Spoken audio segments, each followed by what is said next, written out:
సేవలకు చక్కెర పోసాము, పాలు పోసాము. అవును తల్లి. పెళ్లి పేదవారికి పెళ్లిళ్ళే చేయించాము. చేయించారమ్మా. పాలు లేని కొంత వాళ్ళకెల్లా పాలు దానం కూడా చేశాము. చేయించారు. ఎన్ని దానాలు చేసినా కూడా మాకు ఏ దేవుడు అక్కడి నుంచి ఆడవాళ్ళ సంతానలే కదా బాబు. ఇన్ని దాంట్లో మధ్య ఎన్ని బిడ్డలు పట్టలేదా? నీకు బిడ్డలు పుట్టాలంటే ఇంకొకే మార్గం అమ్మా. ఏమిటైనా ఇట్లా ఇంత వాళ్ళ ఇంట్లో 3 రోజులు పట్టుకోపో. అవి నీ మొక్క నీకని మట్టి కిట్టాకు కొండ ముందుకు వస్తాం కదమే. అది రాత్రి పూజలో కూర్చున్నాడు, ఈ పక్క నిమ్మకాయలు ఈ పక్క వ్యాపారం పట్టుకున్నాడు అనుకో. ఇట్లా అట్లా ఊపినాడంటే నా మాట నిన్ను సన్నగా ఉన్నాడు అనుకోవద్దు. నా మాట ఎక్కువ. అవును బాబు, ఆయన మహామంత్రి వాళ్ళు శివభక్తులు, మేము హరిభక్తులు కదా బాబు. హరిభక్తులు ఏంటి పిండువా? ఎట్లమ్మా ఈ పక్కన పశువుల హాస్పిటల్ పదాం పదా. నీకు మందు లేదమ్మా. మొన్న మా ఆవుని పిలుచుకొని మీరు ఇంతలో సూదేసి ఇంతలో తోడి వద్దా? అవునమ్మా, మీ ఇంటికి దేవుడా దేవుడు బాబు. అమ్మా ఎన్నో పూజలు పురస్కారాలు నోములు రథాలు నచ్చిద్దరు గాని మీ ఇలా వేలుకుంటుంది నరసింహ స్వామికి పూజలు మర్చిద్దరు కదా తల్లి. ఇప్పుడు సత్యసమేతంగా కదులు కోరుకుని పట్టణం వెళ్ళి నీ కదులు దేవుడికి వాడపడిన ఆడవాళ్ళ సంతానం ఇచ్చినామా తల్లి. అవును కదా నాయన, ఇదే మాట మా రెడ్డి వారితో చెప్పి ఏమిటి పెళ్ళిన అదేమిటి మాటలుగా మా రెడ్డి వారికి చెప్పండి, మేము ఏ పని చేయం బాబు. మరి రెడ్డికి చెప్పండి, ఎక్కడ కానీ ఏం పని కూడా చేయరా. అవును నాయన. అయ్యో మా ఇల్లు అట్లా కాదమ్మా. ఓట్లకు కూడేస్తారు, 8 నెలలు తిప్పుకొని వస్తారు మా ఆడవాళ్ళు. అది మీ సన్న వాళ్ళ ఇంట్లో బాబు. ఏమో మా మన్న అంటే మా ఇల్లు పెద్ద రొంపుల్లో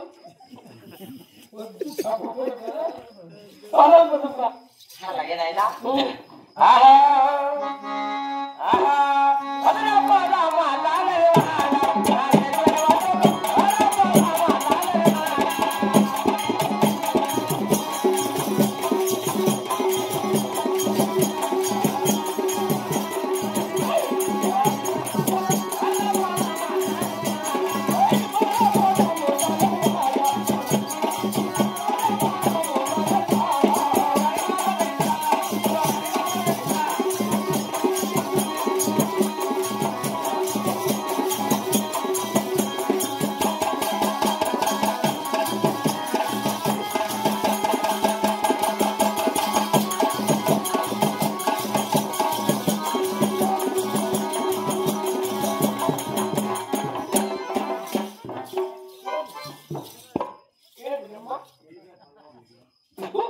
ఆయమ్ముంటే ఎప్పుడు ఉండగా ఎప్పుడుంటే ఆయమ్ముంటే ఎట్లా పెట్టి పుట్టేది నన్ను నమ్మరా ఎక్కడ పిచ్చుకొని పోదామంటే నువ్వే నాటికి తెచ్చిన పోయినా గోరీ గీజలు ఎత్తుకొని వస్తానేమో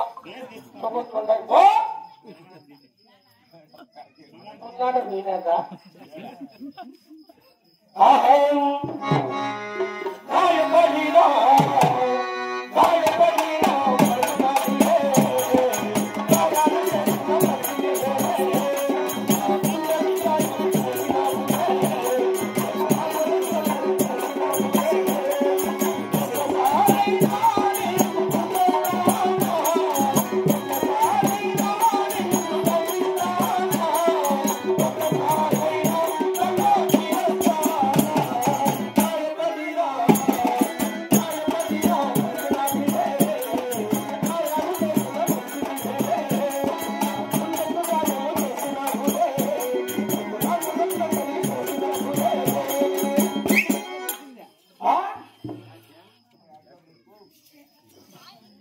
టికెట్ వెళ్ళిపోయింది రెడ్డి